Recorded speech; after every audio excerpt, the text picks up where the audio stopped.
বসে থেকে খাওয়া, কাম নাই কাজ নাই, আমি এত সহ্য করতে পারবো না। তুই বেরোয় না আমার চোখের সামনে থেকে, বেরোয় যা। কই থেকে আসে টাকা এত? ভাইয়া তুমি ছাড়া তো আমার আর কেউ নাই, আমি কোথায় যাবো? তুমি যদি আমাকে বাড়ি থেকে বের করে দাও। তোর ভাই আজ থেকে মারা গেছে, তুই আর কখন আমার বাসায় আসবি না। বের হয়ে যা।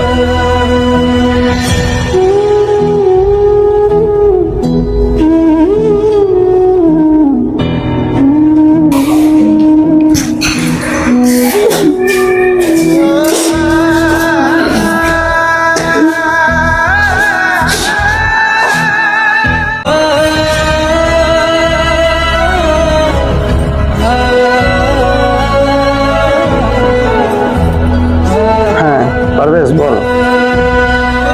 আমার হলো আমার বড় ভাই বাসা থেকে বের করে দিছে।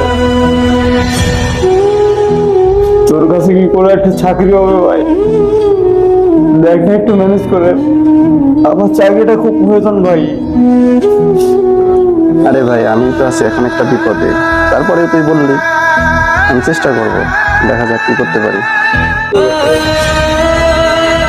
আচ্ছা তুই আমাকে জানাস। ওকে।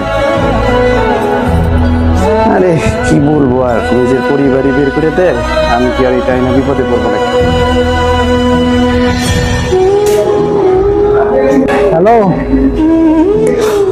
হ্যালো ভাই, তোর কাছে কি কিছু টাকা হবে? আমার বড় ভাই তো আমাকে বাসা থেকে বের করে দিচ্ছে।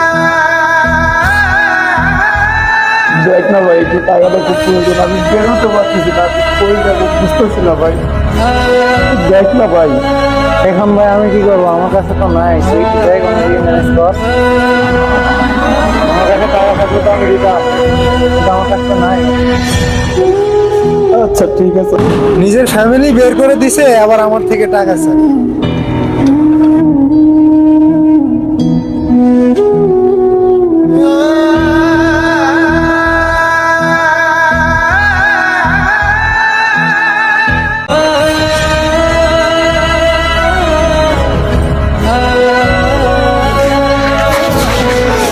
পুরুষ মানুষের আসলে কোনো মূল্য নাই। পুরুষ মানুষের যদি টাকা থাকে তাহলে তার মূল্য আছে। আল্লাহ, তুমি পুরুষ মানুষকে টাকা ছাড়া দিয়ে দুনিয়াতে আর পাঠাইও না।